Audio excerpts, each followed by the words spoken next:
Hai semua, kali ini kita bakal ngobrolin soal gimana cara menjaga keseimbangan antara karir dan kehidupan pribadi, terutama buat orang-orang yang ada di usia dewasa menengah.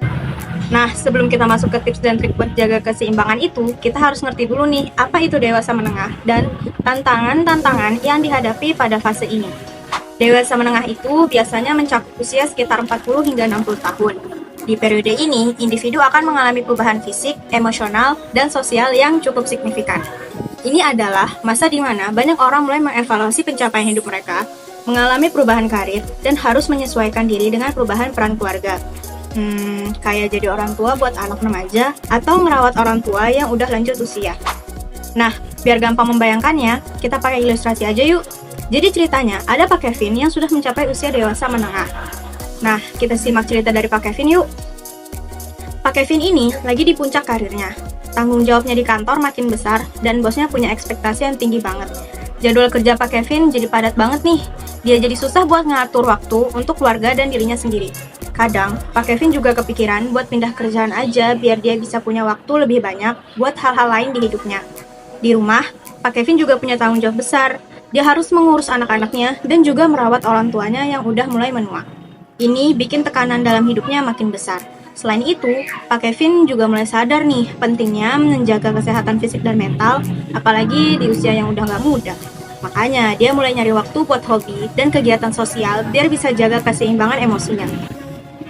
Kalau nggak bisa jaga keseimbangan, banyak banget dampak negatif yang bisa dirasain loh. Pak Kevin bisa ngerasa kelelahan sampai susah tidur, stres berlebihan, cemas, bahkan mungkin aja bisa sampai depresi. Kesehatan fisiknya juga mulai terganggu, dan ini pastinya bikin kualitas hidupnya menurun. Hubungan dengan keluarga dan teman-teman juga bisa jadi merenggang karena jarang menghabiskan waktu bersama. Konflik di rumah pun bisa jadi meningkat, dan ini tentunya bikin suasana di rumah jadi nggak harmonis lagi deh. Di kantor, ketidakseimbangan ini juga berdampak buruk. Produktivitas Pak Kevin bisa menurun, dan dia jadi gampang lelah. Kepuasan kerjanya juga jadi menurun deh. Dan dia jadi kurang semangat buat kerja. Lama-kelamaan, ini bisa mempengaruhi kinerja jangka panjang juga.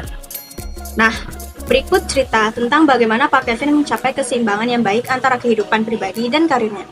Yang pertama, Pak Kevin mulai belajar manajemen waktu yang efektif dengan mengatur jadwal kerja dan waktu pribadinya dengan lebih baik. Dia juga ikut kegiatan yang bisa meningkatkan keterampilan manajemen stres dan manajemen waktu, serta memprioritaskan kegiatan yang bikin dia senang dan puas. Dengan begitu, Pak Kevin bisa mengelola tekanan dari kedua sisi dan mencapai kehidupan yang lebih seimbang dan memuaskan. Kedua, menjaga kesehatan fisik juga menjadi salah satu unsur penting bagi Pak Kevin dalam upayanya menjaga keseimbangan antara kehidupan karir dan pribadinya. Pak Kevin rajin berolahraga secara teratur dan mengonsumsi makanan sehat. Olahraga rutin dapat meningkatkan energi, mengurangi stres, dan membuatnya lebih produktif. Sementara itu, makanan sehat dapat membantu menjaga stamina dan konsentrasinya. Yang ketiga, dukungan dari keluarga juga sangat penting nih bagi Pak Kevin. Dia selalu mengkomunikasikan secara terbuka dengan anggota keluarganya tentang tantangan dan kebutuhannya. Hal ini membantu menciptakan pemahaman dan dukungan, mengurangi stres, dan meningkatkan kesejahteraan emosionalnya. Pak Kevin juga berbagi tanggung jawab rumah tangga dengan pasangannya dan anak-anak, sehingga ia punya lebih banyak waktu untuk relaksasi dan rekreasi. Selanjutnya, manajemen waktu yang baik menjadi kunci lain bagi Pak Kevin dalam mencapai keseimbangan. Dia membuat jadwal harian dan mengidentifikasi tugas-tugas yang paling penting dan mendesak. Dengan begitu, Pak Kevin bisa memastikan untuk fokus pada hal-hal yang benar-benar penting, baik di tempat kerja maupun di rumah. Pak Kevin juga rutin melakukan teknik relaksasi nih, seperti meditasi atau pernapasan dalam. Teknik ini membantunya mengelola stres dan membuatnya lebih tenang dan fokus saat menghadapi masalah. Selain itu, Pak Kevin juga tidak ragu mencari dukungan dengan berbicara pada teman, keluarga, atau seorang profesional. Ini dapat memberikan Pak Kevin perspektif baru dan dukungan emosional yang dibutuhkannya.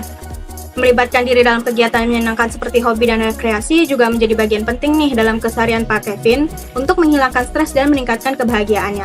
Menghabiskan waktu berkualitas dengan keluarga dan teman, memperkuat hubungan dan memberikan dukungan emosional juga sangat penting.